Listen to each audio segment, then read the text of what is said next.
Hello, back again to do another unboxing and review. Today we're going to be looking at an accessory for one of your computer peripherals. In this case, it's an accessory for your mouse, and this is a metal mouse pad.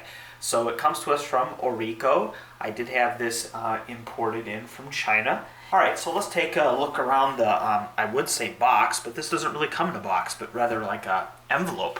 So, yep, on the front, all we have is that. On the back, you can see why I called it an envelope, because that's exactly what it is. But anyways, there are some details down here, and let me zoom in on that. Alright, so as I said, it's imported from China, and you can see they have it listed as an aluminum mouse mat. Its dimensions are 220 millimeters by 180 millimeters by 2 millimeters. And then they have some contact information there, and we have some QR codes. And then it looks to be a UPC for, I guess, checkout. Alright, now, alright, so impression on the packaging, well, you don't get more plain than this, but as far as being no waste, I don't think you could really do better than this. Especially since the item is in fact metal. You don't really need a whole bunch of buffing or protection padding, so I guess an envelope will do. So there you go. Alright, let's go ahead and get to the I would say unboxing, but it's not a box, but we'll still call it an unboxing. Alright, so this is not sealed, it's just tucked in here. Pop that open. Alright, they film this nice, they give you this little tab so you can pull it out. Alright, so it appears I'm looking at the back, because this is, well, we have a little, is it in an envelope? Oh, okay, cool. So this bag is actually not a tab, it's a bag, but the top of it served as a pull-out tab. So removing that bag, which, by the way, this is pretty thick plastic, so alright, good on that. So here is the back. You can see it has some texturing so it doesn't slip all over the table. It's not super grippy, but it's also not slippery. But I can tell it's not going to scratch because I'm rubbing my finger over here, and although I can feel, well, you can hear it, but it's not scratching my finger, so it shouldn't ruin your table, desk, or whatever. Let's talk about the edges here. The edges are rounded, although due to the thinness of this mouse pad, although they're not sharp, there's an edge there. So the edge isn't because it actually comes to a point, it's just an edge because the thing is so thin. Alright, but I'm pushing here pretty hard and I don't feel like my finger's going to get cut. Okay, so let's go over to the business side of the mouse pad here. And, well, there you go. So, and it's good to see that this is not mirror finished, because that would maybe be kind of distracting, and it would probably throw off the mouse, the laser, or, yeah, so, the optics, we'll say, of the mouse. So we have this kind of brushed surface, which I think looks actually pretty cool. Here we have, yeah, it looks like that is that etched in? Well, well, there's the brand name right there, and it's not too distracting. If you just go like this, it pretty much disappears. Well, when you're, well, from my angle I'm looking, there we go. So that logo doesn't stand out too much, which is nice. Again, with that kind of simple aesthetic to it. Now, if you look very closely, I'm going to try to zoom in so you can, alright, so maybe it's coming up. You can see there is, in fact, a bevel there. So not only does it give that little shine ring around the mouse pad, it does add a little to the edge. So I don't know, it kind of advertises that it's metal, but yeah, so, but again, it's still not dangerous sharp. Okay, so, well, not really much more to cover on this. So first impressions, I'm curious to see how this is going to work, but so far it's what I expected. Alright, so here we are at my computer, and you can see I'm still using my Razer mouse pad, and this mouse pad has really served me well. I'm really happy with it, but as you can see, because of the use of this, you can see the ends are starting to curl up a little here. So anyways, a good time to try out a new mouse pad.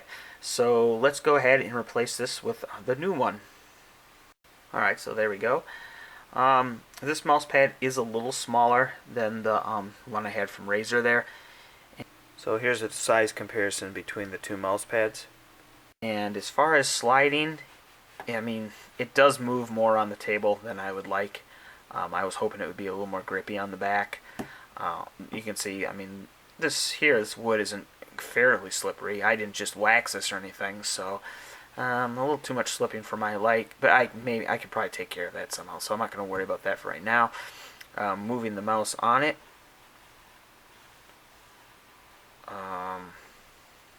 Whoa, hold on. Ooh.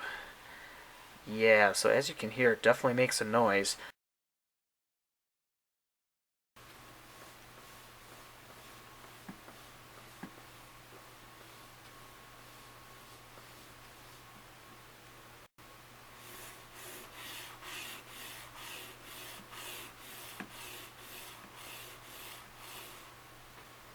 Something I did not have to worry about with the more conventional mouse pad.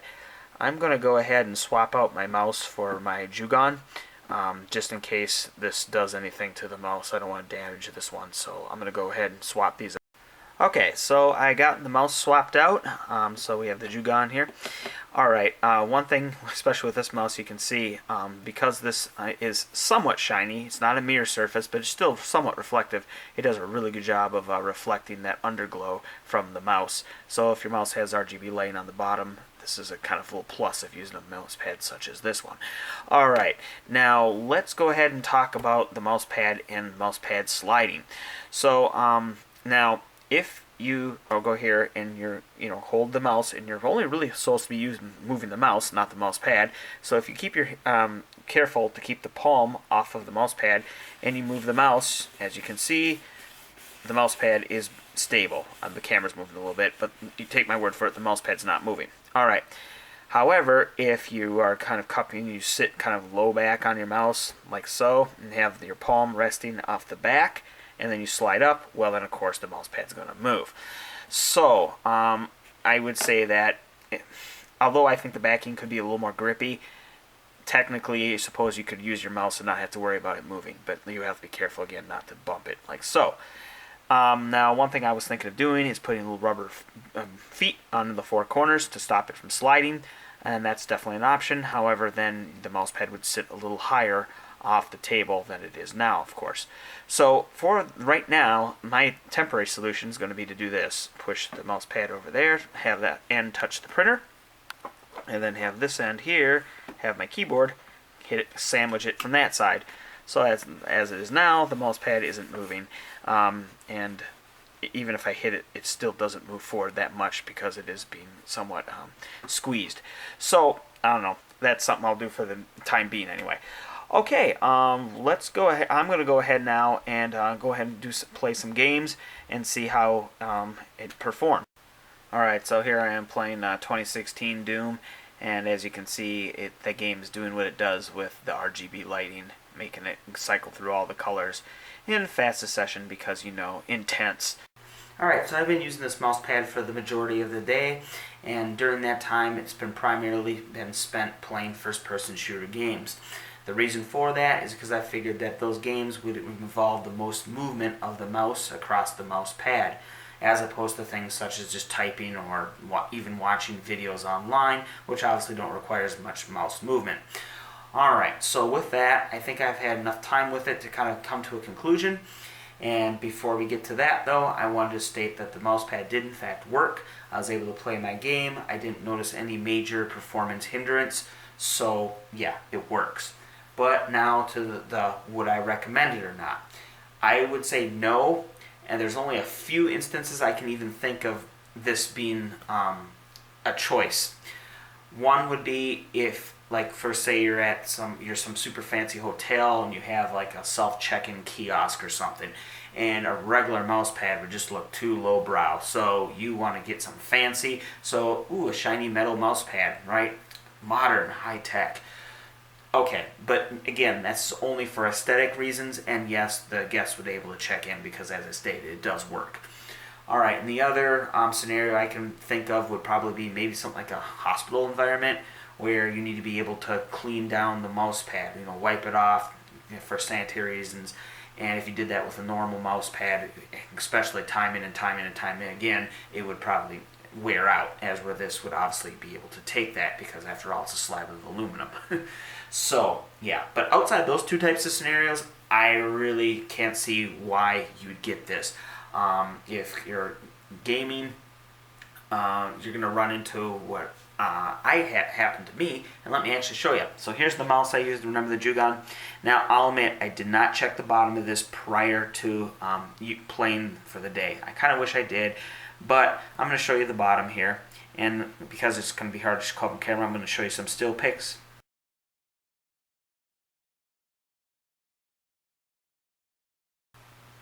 Alright, so as you can see, there are some scratches on there on those plastic bits that actually slide on the surface that you're using as a mouse pad. Now, I don't know how many of those scratches were from this and how many of the scratches were from the, all the other times prior. However, the fact that on my normal mouse pad, I don't hear as I'm sliding the mouse from side to side, kind of makes me think that the majority of those scratches probably came from this. Again, I can't say so for sure, but the fact that I'm even worried about it shows me that maybe it's just not worth it. Alright, so that's that. And yeah, also as far as the sliding issues go, again, I didn't put the little rubber feet on the back of it, which I probably could have, but again, I shouldn't really have to modify an item right out of the box to get it to work. If there's some included parts that I have to assemble, fine. But if I have to actually go out and source my own things to modify it, then I don't think the manufacturer did their job. They should have put in the necessary hardware. So, in short, I really wouldn't recommend this unless you just want to have a cute little novelty thing. But as far as actually daily use, I recommend staying with your higher end conventional mouse pad.